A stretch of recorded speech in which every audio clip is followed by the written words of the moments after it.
When most people think of airports, they think of big, busy terminals that see thousands of passengers each day. But that's not the only way to fly. Smaller aircraft, such as light twins, business jets, float planes, and helicopters, all take off from airstrips like this one. Or this one. Like any other airport, you'll find crew, baggage handlers, fuel trucks, and aircraft moving about. What you may not find are flight attendants, and that means when it comes to safety, you need to take the lead. First, you need to get from point A, the terminal, to point B, the aircraft. Without an enclosed walkway to shelter you, there are a few things to keep in mind. First, the most direct route isn't always the safest. Always follow the directions given to you by the crew, and if there is one, follow the painted walkway. That way you can be seen by any moving aircraft and you'll stay clear of hazards like propellers or wings. And make sure you have a firm grip on your belongings at all times. Even something as small as a hat could cause significant damage if it's blown into a propeller. It's also important to never smoke near any aircraft or refueling station. The fuel is extremely flammable and can ignite instantly. Above all, be aware of your surroundings at all times. This means not listening to music or using your phone while walking across the airstrip or boarding the plane. It also means watching out for propellers, rotor blades, exhausts, and intakes, all of which could cause serious injury. Different types of aircraft have different boarding procedures.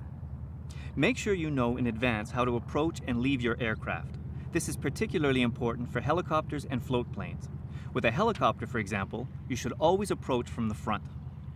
Of course, safety doesn't end once you're inside the plane.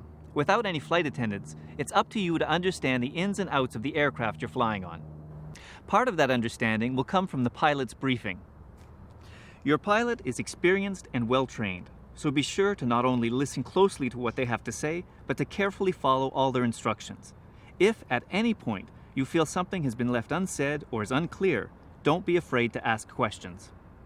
This briefing will change depending on the type of plane you're on, but it should cover how to safely store your carry-on luggage, if there's room for it in the cabin, how to use your seatbelt, how to operate the door in case of an emergency landing, and where to find fire extinguishers, first aid kits, oxygen masks, and life preservers.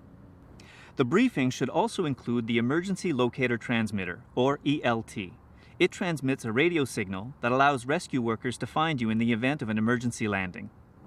Now don't let all this emergency talk scare you. Canada has a strong aviation safety record, but the best protection is good preparation.